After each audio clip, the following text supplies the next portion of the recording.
ஒரு 100 வருஷ சினிமாவில் என்னவா இருந்தது அப்படின்னு பார்த்தீங்கன்னா, ஆரம்ப காலகட்டத்தில் படத்தில் ஒரு சாம்பிராணி போடுற பாய் ஒருத்தர் வருவார்.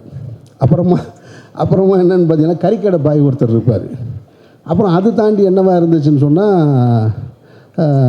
இந்த கமர்ஷியல் திரைப்படங்களில் துபாயிலேருந்து ஷேக்கு வருவார். அவர் ஷேக்கு வந்து அவருக்கு அந்த அரபிக்கு தமிழ் அவருக்கு எல்லாமே அரபியை தவிர எந்த மொழியுமே தெரியாது. ஒரு அரபிக்கு ஆங்கிலமே பக்கத்தில் வராது. அது நீங்கள் அரபியை போய் கேட்டிங்கன்னா தான் தெரியும். அவர் அங்கேருந்து வந்து இங்கே தமிழ்நாட்டில் என்ன பண்ணுவார்னா, நிம்மில் பொண்ணு தர்றான், நம்ம தங்கம் தர்றான் அப்படிம்பார். இந்த கொடுமையெல்லாம் பார்த்து வளர்ந்துருக்கோம் நம்ம. எனக்கு தெரியும் இந்த அரபிக்கு எதுவுமே தெரியாது. பொண்ணுக்காக வர்றாரு, அரபி பூரா பொண்ணுக்காக தங்கத்தை எடுத்துகிட்டு வந்து இங்கே வந்து பொண்ணை வாங்கிட்டு போகிறார், இவ்வளவு தான். அப்புறம் 90களுக்கு பின்னாடி நடந்தது என்ன அப்படின்னு சொன்னால், இந்திய அரசியலில் இஸ்லாமியர்கள்னால் தீவிரவாதிகள். அதில் நிறைய நடிகர்கள் இயக்குநர்களுடைய பங்களிப்பு தொடர்ச்சியாக இருந்தது. தொடர்ச்சியாக இப்படியே இருந்துக்கிட்டே இருந்தது. இஸ்லாமியர்கள்னால் ஒன்று தீவிரவாதியாக இருப்பாங்க. தொடர்ச்சியாக படங்களெல்லாம் பார்த்தீங்கன்னாக்கா கசன் கான், அந்த கான், இம்ரான் கான், இப்படி வெறும் வில்லன்களாக சித்தரிக்கப்பட்டுக்கிட்டு இருந்தது. அதெல்லாம் இல்லைப்பா. நெசவாளர்கள், திருநெல்வேலி பக்கத்தில் இருக்கக்கூடிய நெசவாளர்களை பற்றிய வாழ்வியல் இது ஒரு வழக்கமான திரைப்பட அறிமுக விழாவோ அல்லது வழக்கமான ஒரு திரைப்பட இசை வெளியீட்டு விழாவோ இல்லை. உங்கள் எல்லாருக்கும் இந்த விழா எந்த உணர்வை கொடுக்குதுன்னு தெரியலை. மிஸ்கின் என்னை பார்க்கலாம், நான் ரொம்ப நேரம் பேச மாட்டேன். ஆனால் எனக்கு வந்து ஒரு புது வகையான உணர்வை கொடுக்குது. காரணம் என்னென்னா, ஒரு சமூகத்தில் வந்து திரைப்படம் என்பது, நான் நிறைய நேர்காணல்களில் சொன்னது, இந்த விழாவில் அதை சொல்கிறேன். ஒரு சமூகம் வந்து திரைப்படம் என்பதை ஒதுக்கி வைத்திருந்த ஒரு சமூகம். இஸ்லாமிய சமூகம் என்பது திரைப்படத்தை ரொம்ப தூரமாக, வாழ்வியலேருந்து தூரமாக வச்சுருந்தாங்க. அப்படிப்பட்ட ஒரு சமூகத்தை சேர்ந்த ஒரு திரைப்படத்தை இங்கே படமாகி கொண்டு வந்து நிறுத்தியிருக்கிறத தாண்டி, அந்த விழாவில் அந்த சமூகத்தை சேர்ந்தவர்கள் நிறைய இங்கே உட்கார்ந்துருக்கிறதுன்னு இருக்குல்ல, அதை தான் முன்னாடி பேசின நண்பர் சொன்னார். இந்த இடத்துக்கு வர்றதுக்கு நம்ம லீனா சொல்லும்போது 100 வருஷம் ஆகிருக்கு இந்த இடத்துக்கு வர்றதுக்கு அப்படின்னாங்க. அது ரொம்ப முக்கியமானதாக பார்க்குறேன் நான். ஹபீபி என்கின்ற வார்த்தைக்கான அர்த்தம் வந்து காதல், அன்பு, நேசம் அப்படின்றதெல்லாம் இருக்குது. இப்படி ஒரு திரைப்படத்தை எடுக்கணும் அப்படின்னு சொன்னால், அந்த வாழ்க்கையை வாழ்ந்தவனால தான் எடுக்க முடியும். அந்த வாழ்க்கையை கண்ணால் பார்த்தவங்கனால தான் எடுக்க முடியும். வேறு யாருனாலையும் எடுக்க முடியாது. அப்படி ஒரு திரைப்படத்தை எடுத்திருக்காரு.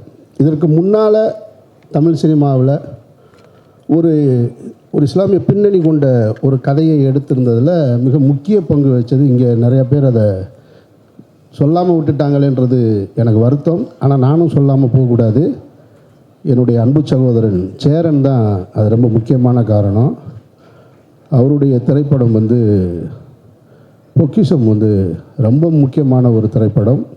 அந்த நாகூர்ன்ற ஊருக்குள்ளே அந்த வாழ்வியல் எப்படி இருக்கும்ன்றத அசலாக மிகச்சிறப்பாக பண்ணியிருந்தார். ஒரு முழுமையான திரைப்படமாக வர முடியலை. திருமணம் எனும் நிக்கா வந்து அனீஸ் பண்ணியிருந்தார் ஒரு படம். அது கொஞ்சம் வேறு, அது வாழ்வியலுக்குள்ளே போகலை. முழுமையான அந்த சமூகத்தை சார்ந்தவர்களோட கதையும் இல்லை. முதல் முறையாக ஒட்டுமொத்த தமிழ் சினிமாவுக்கும் அடையாளமாக இதுதான், இங்கேருந்து நீங்கள் இனிமேல் தொடங்கிக்கங்க அப்படின்னு சொல்லி மீரா கதிரவன் இந்த திரைப்படத்தை எடுத்திருக்கிறாரு. மீரா கதிரவனுக்கு என்னுடைய நெஞ்சார்ந்த வாழ்த்துக்களும் பாராட்டுக்களும். இதை ஏன் நான் இந்த இடத்துல அழுத்தமாக நான் பதிவு பண்ண வேண்டியது இருக்குது அப்படின்னு சொன்னால், இதில் 2 விஷயம் இருக்குது. இங்கே பேசிய அனைத்து பேருமே வந்து ஒரு இஸ்லாமிய பின்னணி கொண்ட படம், இஸ்லாமிய வாழ்வியல்னு சொல்லிக்கிட்டு இருக்கிறதுல எனக்கு உடன்பாடு கிடையாது. அதுதான் இப்போ ரஞ்சித் சார் என் பக்கத்தில் உட்காந்து சொல்லிகிட்டு இருந்தார். தமிழ் சமூகத்தில் சொல்ல மறந்த ஒரு சமூகத்தோட கதை இது. தமிழர்கள் தான் அவங்க. தமிழர்கள்லேயே இஸ்லாமியர்களை தனியாக பிரித்து வச்சிருக்கிறதுன்றது தான் ரொம்ப ஏற்புடையது இல்லாமல் இருக்குது. இப்போ என்னை போன்றவர்களுக்கு வந்து இந்து சகோதரர்களோட நிறைய பரிச்சயம். நான் பார்க்காத திருவிழாக்கள் கிடையாது, போகாத விழா கிடையாது. எந்த விழா கேட்டிங்கனாலும் எல்லாம் தெரியும். மீனாட்சி அம்மன் கோயிலில் எத்தனை பூஜை நடக்குதுன்னு கேட்டிங்கன்னா எனக்கு தெரியும். ஆனால் அவ்வளவு நெருக்கமாக நான் பழகியிருக்கேன். ஆனால் ஒரு இந்து சகோதரன் இஸ்லாமிய வீட்டில் பழகி இருந்தாலும் அது ஒரு ஒரு வெளிப்படையாக ரொம்ப மேம்போக்காக நின்றுருக்கிறது மாதிரியான ஒரு தோணும். அவங்களுக்குள்ள என்ன வாழ்வியல் இருக்குன்னு. ஏன்னா இந்த சமூகம் கட்டமைச்சிருக்கக்கூடிய இஸ்லாமியர்கள் என்னென்னா, ஒரு 100 வருஷ சினிமாவில் என்னவா இருந்தது அப்படின்னு பார்த்தீங்கன்னா, ஆரம்ப காலகட்டத்தில் படத்தில் ஒரு சாம்பிராணி போடுற பாய் ஒருத்தர் வருவார். அப்புறமா என்னென்னு பார்த்தீங்கன்னா, கறிக்கடை பாய் ஒருத்தர் இருப்பார். அப்புறம் அது தாண்டி என்னவா இருந்துச்சுன்னு சொன்னால், இந்த கமர்ஷியல் திரைப்படங்களில் துபாயிலேருந்து ஷேக்கு வருவார். அவர் ஷேக்கு வந்து அவருக்கு அந்த அரபிக்கு தமிழ் அவருக்கு எல்லாமே அரபியை தவிர எந்த மொழியுமே தெரியாது. ஒரு அரபிக்கு ஆங்கிலமே பக்கத்தில் வராது. அது நீங்கள் அரபியை போய் கேட்டிங்கன்னா தான் தெரியும். அவர் அங்கேருந்து வந்து இங்கே தமிழ்நாட்டில் என்ன பண்ணுவார்னா, நிம்மில் பொண்ணு தர்றான், நம்ம தங்கம் தர்றான் அப்படிம்பார். இந்த கொடுமையெல்லாம் பார்த்து வளர்ந்துருக்கோம் நம்ம. எனக்கு தெரியும் இந்த அரபிக்கு எதுவுமே தெரியாது. பொண்ணுக்காக வர்றாரு. அரபி பூரா பொண்ணுக்காக தங்கத்தை எடுத்துகிட்டு வந்து இங்கே வந்து பொண்ணை வாங்கிட்டு போகிறார். இவ்வளவு தான். அப்புறம் 90களுக்கு பின்னாடி நடந்தது என்ன அப்படின்னு சொன்னால், இந்திய அரசியலில் இஸ்லாமியர்கள்னால் தீவிரவாதிகள். அதில் நிறைய நடிகர்கள் இயக்குநர்களுடைய பங்களிப்பு தொடர்ச்சியாக இருந்தது. தொடர்ச்சியாக அப்படியே இருந்துக்கிட்டே இருந்தது. இஸ்லாமியர்கள்னால் ஒன்று தீவிரவாதியாக இருப்பாங்க. தொடர்ச்சியாக படங்களெல்லாம் பார்த்தீங்கன்னாக்கா கசன் கான், அந்த கான், இம்ரான் கான், இப்படி வெறும் வில்லன்களாக சித்தரிக்கப்பட்டுக்கிட்டு இருந்தது. அதெல்லாம் இல்லைப்பா. நெசவாளர்கள், திருநெல்வேலி பக்கத்தில் இருக்கக்கூடிய நெசவாளர்களை பற்றிய வாழ்வியல் இது. ஏன்னா நெசவாளர்கள் அப்படின்னு சொன்னால், இப்போ நான் மதுரையை சேர்ந்தவன். சௌராஷ்டிர சமூகத்தை சேர்ந்தவர்கள் தான் நெசவாளர்களாக இருப்பாங்க. பெரும்பான்மையாக இருக்கிறவங்க, மதுரையில் பெரும்பான்மை சமூகமாக இருக்கிறவங்க அவங்க தான் நெசவாளர்கள். நான் சின்ன வயசுலேருந்து அவங்கள தான் பார்த்துருக்கேன். ஆனால் திருநெல்வேலியில் இஸ்லாமிய குடும்பம் நெசவு செய்கிறாங்க அப்படின்றது இருக்குல்ல, இப்படி ஒவ்வொரு ஊர்லேயும் மனிதர்கள் வாழ்ந்துக்கிட்டு இருக்காங்கன்ற பதிவு பண்ணுறது இருக்குல்ல, அந்த பதிவு தான் இந்த படத்தை ரொம்ப முக்கியமான இடமா நான் பார்க்குறேன். நான் வாழை திரைப்படத்திற்கு பின்னால் நான் இத்தனை இயக்குநர்களை சந்திச்சிருக்கிறது இங்கே தான். எல்லா படத்துக்கும் அப்படி ஒரு சிறப்பு கிடைச்சிடாது. அப்போ படம் ஏதோ ஒன்று பேசுது, படம் ஏதோ ஒன்று அவங்களுக்கு சொல்லியிருக்கு. அந்த இயக்குநர்களுக்கு சொன்னதுனால தான் அத்தனை பேரும் திரும்ப இங்கே வந்து நின்றுருக்காங்க. அது மீரா கதிரவனுடைய உழைப்புக்கு கிடைத்த வெற்றியாக நான் பார்க்குறேன். நான் எனக்கு இப்போ மீரா கதிரவனாக இருக்கட்டும், வி.இசட் துரையாக இருக்கட்டும், இவங்க மேலெல்லாம் தனிப்பட்ட முறையில் எனக்கு வேற ஒரு வருத்தம் இருக்குது. அதுக்கு காரணம் என்னென்னா, இப்போ இவ்வளோ சிக்கல்களை நான் சொன்னேன் இல்லையா, இந்த சிக்கல்களுக்கு காரணம் என்னென்னா, இந்த திரைப்படத்துறையில் வந்து வரும்போது எனக்கு சொல்லப்பட்டது, எனக்கு நடந்ததை தான் நான் சொல்ல முடியும். அவங்களுக்கு என்ன நடந்துச்சுன்னு தெரியாது. நீங்கள் ஏன் இந்த பேர் வச்சுக்கிட்டு வர்றீங்க, அமீர்ன்ற பேரோடு வர்றீங்க அப்படின்றதான் முதல் அறிவுரையே அதுதான். இந்த கேள்வி எனக்கு புதுசாக இருந்தது. நான் பிறந்து வளர்ந்து பள்ளிக்கூடத்துக்கு போகும்போது உன் பேர் ஏன்டா அமீர்னு என்னை கேட்கலை. அங்கே ஒரு சர்டிஃபிகேட் கொடுத்தாங்க, நீ என்ன ஜாதி என்ன மதம் பின்னாடி ஃபில் பண்ணுன்னு சொன்னாங்களே தவிர வேறு எதுவும் கேட்கல. பேர் மாற்றிக்கேன்னு கேட்கல. வேறு ஒரு இடத்துல வேலைக்கு போனேன், அப்பவும் கேட்கல. ஆனால் திரைத்துறைக்கு வரும் பொழுது நீங்கள் பேர் மாற்றிக்கிங்களேன் அப்படின்னு சொன்னது எனக்கு அதிர்ச்சியாக இருந்தது. அப்போ நான் ஏன் கேட்கும் பொழுது, இல்லை அந்த பேர் வந்து அவ்வளவுக்கு வந்து அங்கீகாரம் கிடைக்காது, உங்களுக்கு கட்டம் கட்டுவாங்க. அவர் ரொம்ப மூத்த பத்திரிகையாளர் ஒருத்தர், நான் பல நேர்காணல்களில் சொல்லியிருக்கேன், அவர் இறந்துட்டார்.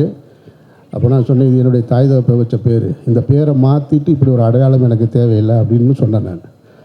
ஆனால் இங்கே நிறைய இந்த இஸ்லாமிய பின்னணியிலேருந்து வந்தவங்க, இந்த தமிழ் சமூகத்தை சேர்ந்தவங்க பேரை தமிழ் பெயராக மாற்றிக்கொள்கின்ற வழக்கம் இருந்தது. அதில் மீரா கதிரவன் ஒன்று, இந்த உட்காந்துருக்காங்க வி.இசட் துரை ஒன்று. நான் கேட்பேன், உனக்கு அழகான பேர் இருக்குது மொய்தீன்னு நீ ஏன் மாற்றின நீ அப்படின்னு சொல்லி. அப்போது அந்த இடத்த உடைக்கிறது இருக்கு இல்லையா, அதை உடைக்கிறதுக்கான ஸ்பேஸ் இருக்குல்ல, அது இந்த ஹபீபி திரைப்படம் கொடுத்துருக்கிறதா நான் பார்க்குறேன். நான் இனிமேல் தனித்து பேச வேண்டிய அவசியம் இல்லை. என்னை பொறுத்த மட்டும் இது ஒரு இஸ்லாமியர்கள் வாழ்வியல் கதைன்னு சொல்கிறத விட தமிழர்களுடைய சொல்லப்படாத கதைன்னு ஒரு பக்கம்னு வேணால் நான் ஆசைப்பட்றேன். நான் ஹபீபி அப்படி தான் பார்க்குறேன். நடிச்சிருக்கிற அத்தனை பேரும் மிகச்சிறப்பாக பங்களிப்பு செஞ்சுருக்காங்க. இதில் நான் இந்த திரைப்படத்தை பற்றி சொல்கிறேன்னா, நான் அந்த வாழ்வியலுக்குள்ளே இருக்கிறவே. நான் சொல்கிறத விட சேரன் சொன்னது தான் சரி, பாண்டியராஜ் சொல்கிறது தான் சரி, சுசீந்திரன் சொல்கிறது தான் சரி, அதுதான் மிகச்சிறந்த. உண்மையிலே ஆத்மார்த்தமாக சேரன் என்னை பேசினார். அவர் நான் சொல்லும்போது நான் கீழே உட்காந்து அவரை கேள்வி பண்ணிக்கிட்டேன், நான் படத்தை லவ் பண்ணேன் அப்படின்னு சொன்னார். அப்புறம் படத்தை பார்த்தா ஹீரோயினை லவ் பண்ணேன்னு வேறு சொன்னார். எனக்கு நான் சொன்னேன், எதையாவது அதோட நிப்பாட்டுன்றார் அவர். உண்மையிலே அந்த படம் அவர்களுக்கு போய் சேர்ந்துருக்கு. அந்த கிளைமேக்ஸ் காட்சி பற்றி நான் சொல்கிறேன். நான் ஒரு கவித்துவமான கிளைமேக்ஸ் காட்சி, அதில் மறுக்க முடியாது. அதனால் பாராட்டுக்கள். அப்புறம் கஸ்தூரி ராஜா சார், அந்த வாழ்க்கையை மிக அழகாக வாழ்ந்திருக்காங்க. இந்த படம் ஒரு ஏரியல் வியூவில் சொல்லியிருக்கு. எல்லோருடைய கதாபாத்திரங்களையும் மிக அழகாக சொல்லியிருக்கிற ஒரு படம். இந்த படம் எவ்வளோ பெரிய வெற்றி அடையும் அப்படின்றதையெல்லாம் தாண்டி இந்த படம் தமிழ் சினிமாவில் ஒரு அடையாளப்படமாக வந்து நிற்கும் என்பதில் எனக்கு மிகுந்த ஆழமான நம்பிக்கை இருக்குது.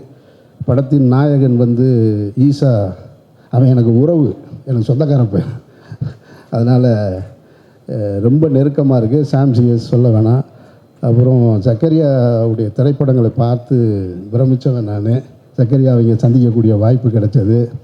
சக்கரியாட்ட இப்போ நான் பேசினேன், நம்ம உடனே சந்திப்போம் அடுத்துன்னு.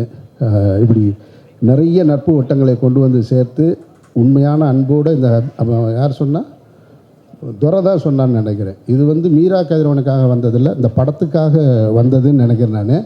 அப்போ ஹபீபி திரைப்படம் உங்களையும் அப்படி தான் வந்து சேரணும். வாழ்த்துக்கள் மீரா கதிரவன். எங்கே இருக்காங்க ஆளுகண்ணா? வாழ்த்துக்கள். இந்த திரைப்படம் ஒரு மாபெரும் தாக்கத்தை ஏற்படுத்தணும் என்ற என்னுடைய பிரார்த்தனையோடு நிறைவு செய்கிறேன். நன்றி.